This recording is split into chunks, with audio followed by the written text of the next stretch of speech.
Hello and welcome to the Business Standard Morning Show. I'm Nazia Iqbal and here's a look at the stories for the day.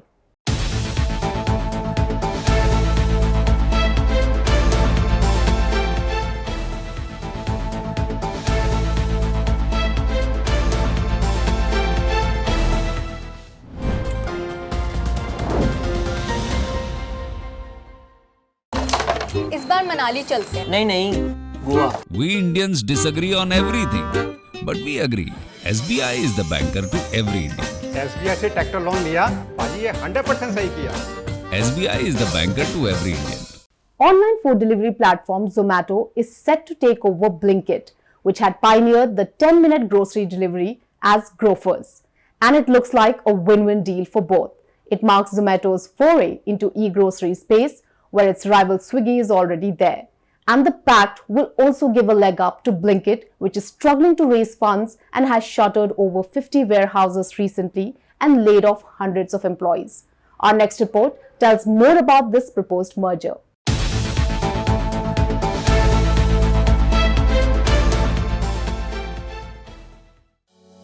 Less than a year after investing $100 million in Blinkit for a 9.3% stake, Zomato is reportedly in talks to merge with the online grocery company in an all-stock deal. Blinkit shareholders will get a 10% stake in Zomato. A Business Standard report said that Blinkit would be valued at around $750 to $800 million, which is much lower than the unicorn status it had achieved last August with the funding round where Zomato participated. Blinkit is going through a severe cash crunch, bringing the unsustainability of the quick commerce model into focus, even as competition is increasing in this space. This has prompted Zomato to extend a $150 million loan to Blinkit to support its capital requirements in the near term.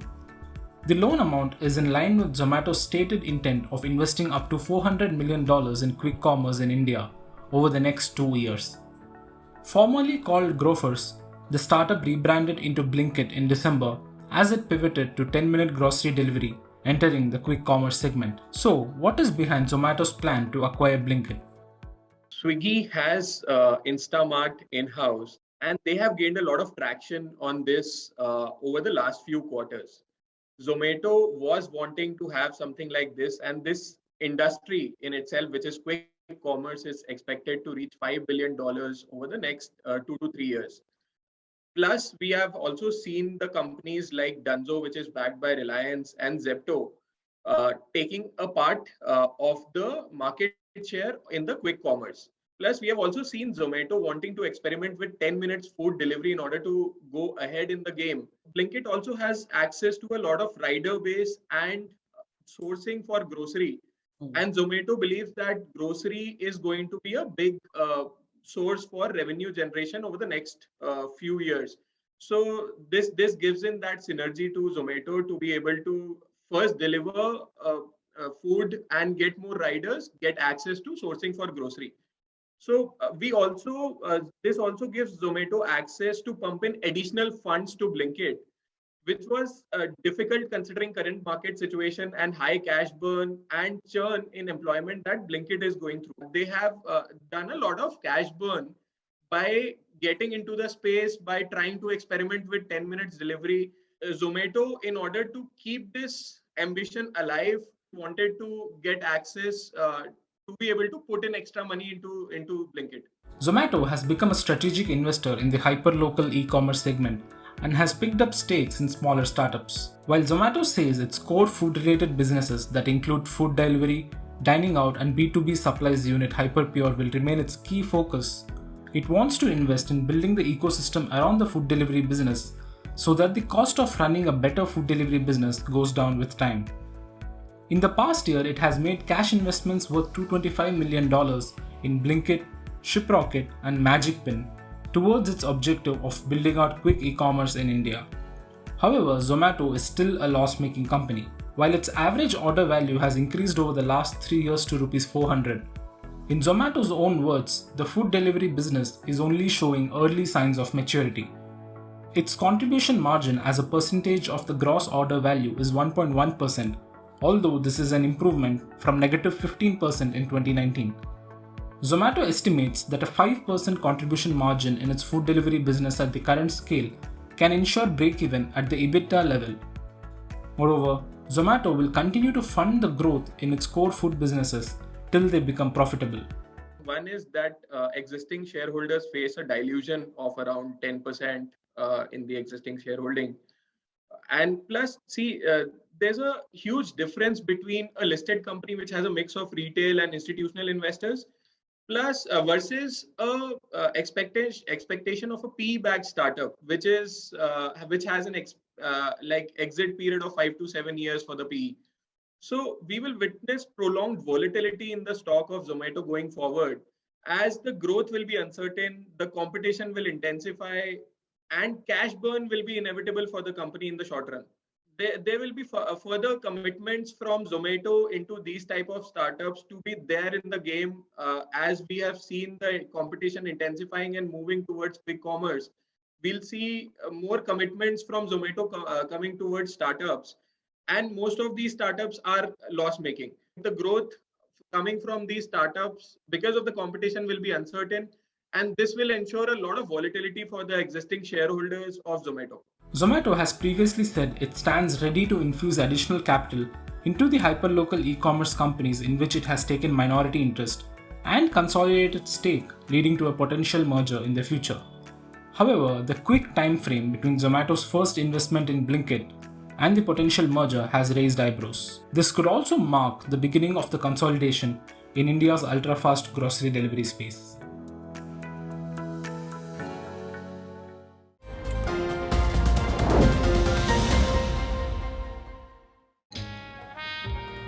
सब अच्छी दिख रही हैं यार, कौन सी खरीदूं?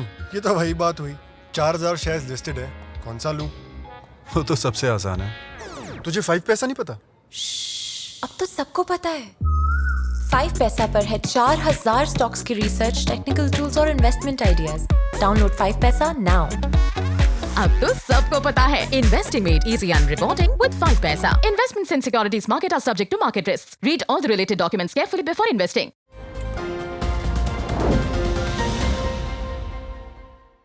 Meanwhile, there is another acquisition which is in the news for a while now, the takeover of Air India by Tata Group. The airline is now in the midst of an overhaul. Last week, Natarajan Chandrasekaran was appointed its chairman, about a fortnight after former Turkish Airlines chairman İlker Ayci declined to be CEO over a row on his political links. Even if the appointment of Chandrasekaran, who is already heading the mighty Tata Sons, is a stopgap arrangement, it will give the airline a leg up ahead of resumption of international flights later this week. So how his onboarding and that of some other independent directors will help the airline? Watch our next report to find out.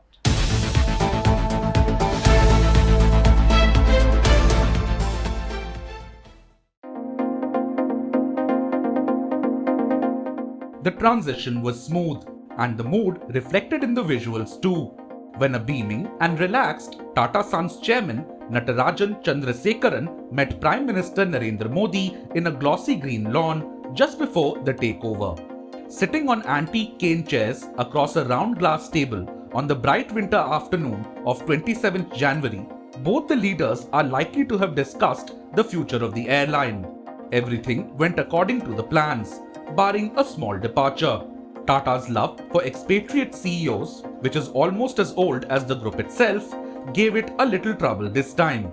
Its decision to select Mehmet İlker Ayci, the former chairman of Turkish Airlines, raised eyebrows in several quarters back home. Ayci's previous political links with Turkish President Recep Tayyip Erdogan led to a row. Erdogan is considered to be a Pakistani ally. Ayci put an end to the controversy by declining the offer. Last Monday, Tata Sons approved the appointment of Chandrasekaran as chairman of Air India. With this, Air India, under the Tata Group, has taken off on several new notes. The first big development was the appointment of Chandrasekaran at the helm of the airline. Chandrasekaran, or Chandra as he is popularly known, would also be the accountable manager of the airline. Regulatory requirements say that CEO, COO or managing director should be the accountable manager. Sources told that Chandra's appointment as chairman of Air India is linked to this very requirement of a senior level executive being named the accountable manager of Air India. Not only that, Chandra leading the airline till a CEO is found also gives confidence to the employees. The accountable manager has corporate authority for ensuring that all tasks of the airline are financed and carried out to the standard required by stipulated law. In other words, the buck stops at the accountable manager's position. We spoke to Jitendra Bhargava, former executive director of the airline and author of the book, The Descent of Air India, to understand the latest moves at Air India. See, let's look at in a chronological order. It was 8th of October when the bids of Tata Sons was approved. So the time process, if you look at it, one would say it should have started on the 8th of October. And it was on 27th January 2022 that Tata has got the control of Air India. So there was sufficient time for Tatas to be thinking about what they planned. Number one, they certainly had a plan to have a chairman who was an outsider, who was in the aviation industry. They went around, and then, as we all know, that the former chairman of Turkish Airlines was inducted. After some time, he said, look, I'm not interested in the job. He declined the offer. And Mr. N Chandrasekaran has been named the chairman of Air India. So what one can conclude fairly accurately is that was this the plan? The answer is no. They certainly did not have anybody within the Tata organization who they visualized to be heading Air India after taking control of Air India. They were looking for an outsider to come and run the show professionally. Right. The fact that they have now appointed Mr. Chandra on the chairmanship as the chairman of Air India is probably, in my opinion, a stopgap arrangement. While the search for a new incumbent goes on, somebody has to head Air India and put the motion of revival, the process of revival of Air India into action. So I only read this much into it, that Mr. Chandrasekaran is not a permanent chairman to run the airline for a year or two.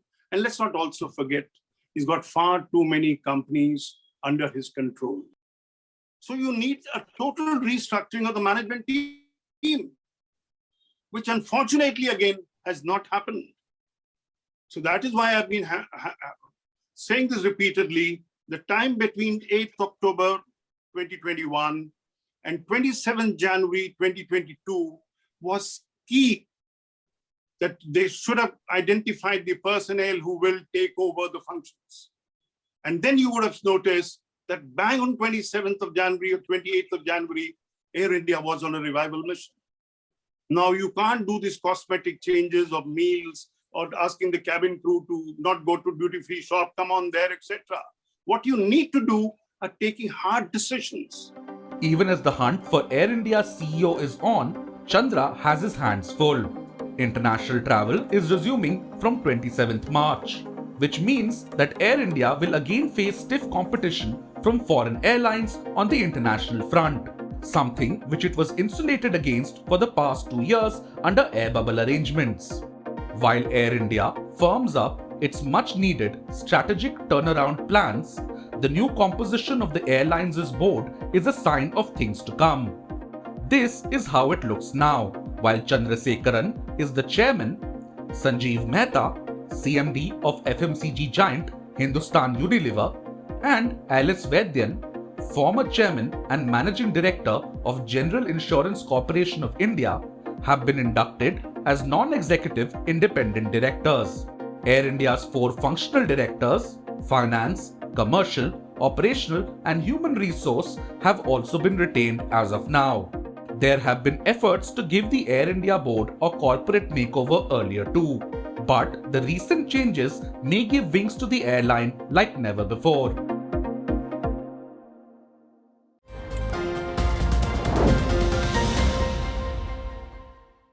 यार मत पूछ यार, फिर से stocks में फंस गया। तो स्टॉक्स के साथ बॉन्ड्स, इंश्योरेंस, गोल्ड में बैलेंस कर। इसमें बहुत तामझाम है। तुझे 5 पैसा नहीं पता? अब तो सबको पता है। 5 पैसा है all in one account. Download 5 पैसा now. अब तो सबको पता है. Investing made easy and rewarding with 5 paisa. Investments in securities market are subject to market risks. Read all the related documents carefully before investing.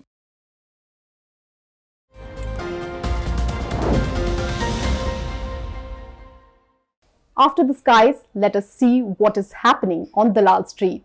Markets staged a strong rebound last week, buoyed by a rally in global equities and a dip in commodity prices. The week also saw the US Federal Reserve raising interest rates after a gap of 4 years. This week, investors will watch out global macros as the UK is slated to release their retail inflation data on March 23. US President Biden is also expected to meet European leaders at the NATO conference on March 24 to discuss ways of punishing Russia. Our next report tells about the factors which will guide markets this week.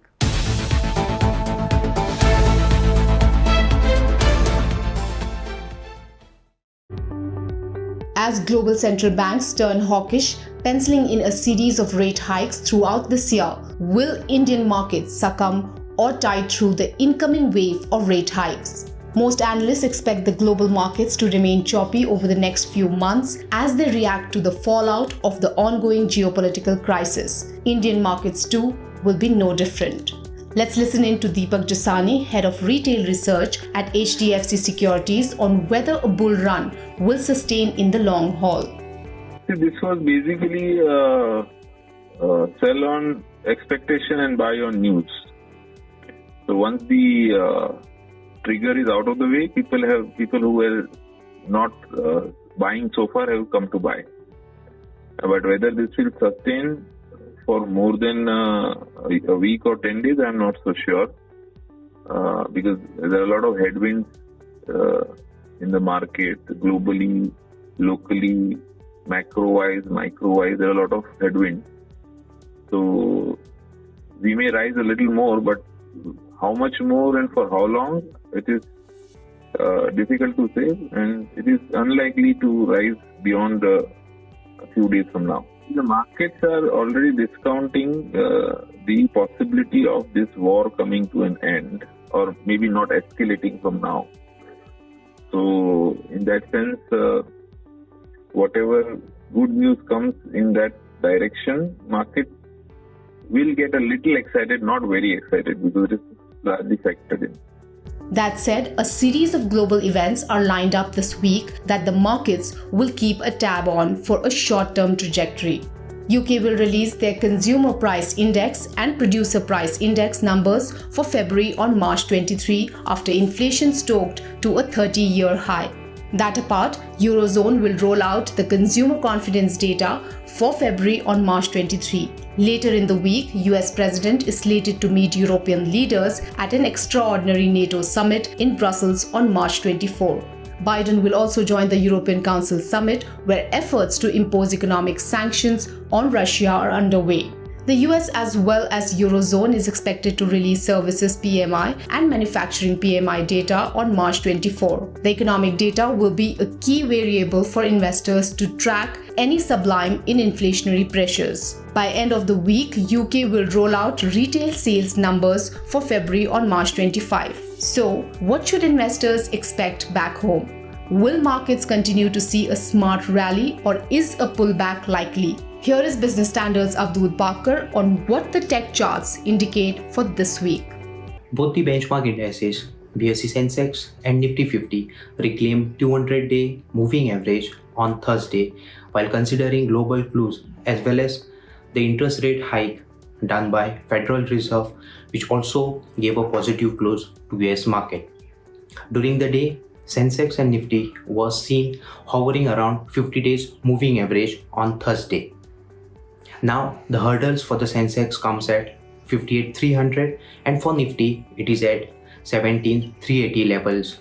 These are its 100 DMA.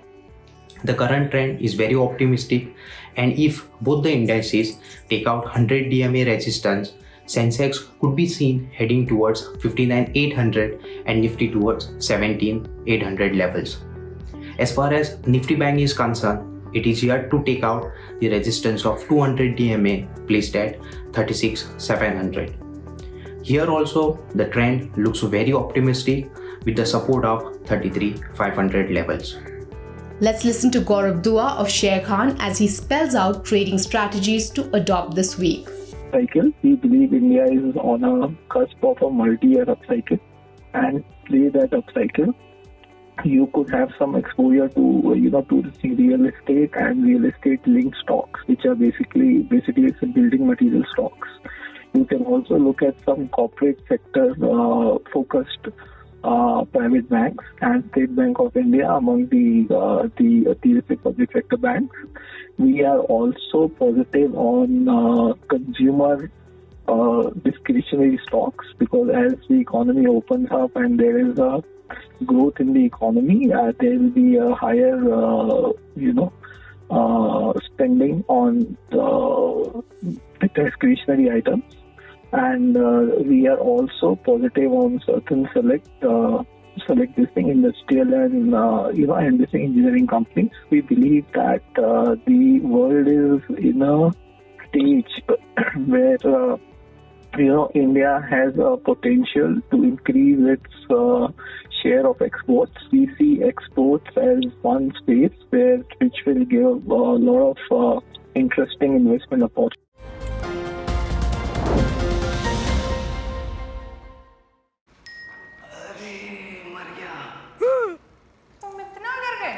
अब क्या किया? Shares में trading. तुम्हें 5 पैसा नहीं पता? ओए, अब तो सबको पता है। 5 पैसा पर मिलते हैं रिसर्च टूल्स, पोर्टफोलियो एनालिटिक्स और इन्वेस्टमेंट आइडियाज भी। डाउनलोड 5 पैसा now.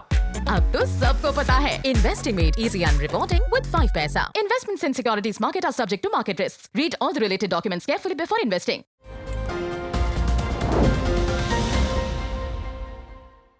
Not just the markets, but the dissemination of correct information has also suffered in the ongoing Russia-Ukraine war. Both sides have been using manipulated media to further their interests. Recently, deepfake videos of presidents of both sides hit social media. In one video, Russian President Vladimir Putin was purportedly seen declaring peace, while in the older one, the Ukrainian president was talking of surrendering to Russia. But this is not something new. Let's understand what deepfake is.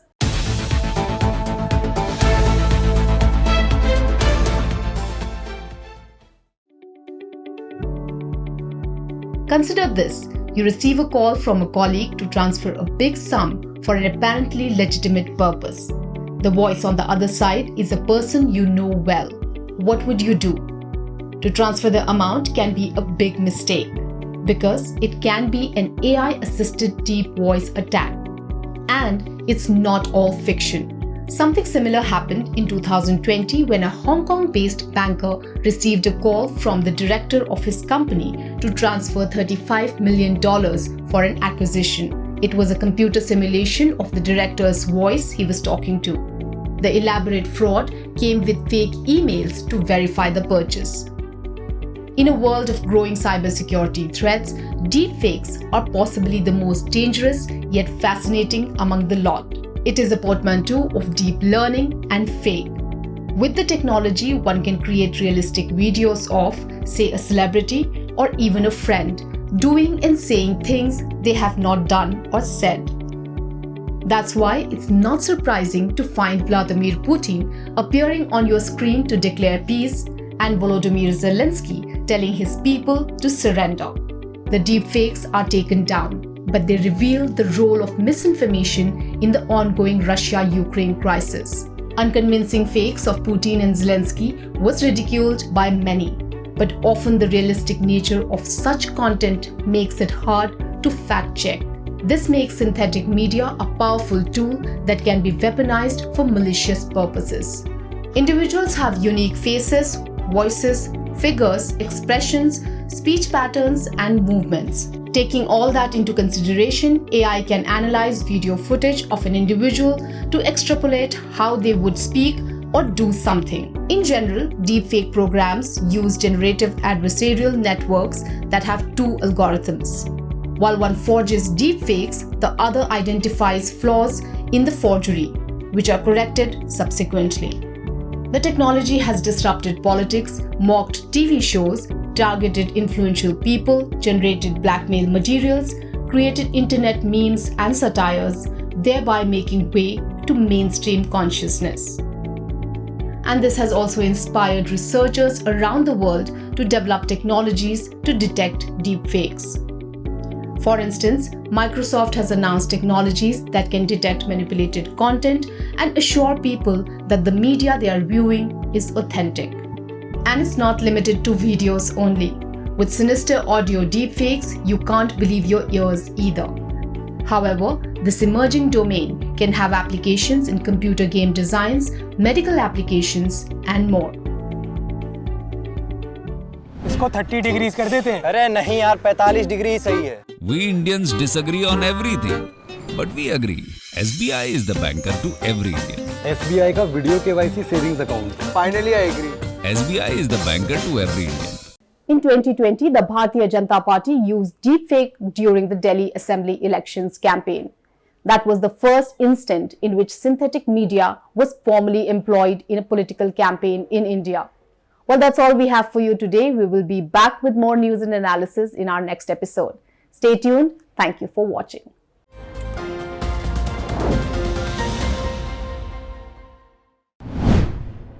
If you like this video, share it and subscribe to Business Standard. For more news, views and insights, log on to www.business-standard.com. Do also follow us on YouTube, Twitter, Facebook, Instagram, Telegram and LinkedIn.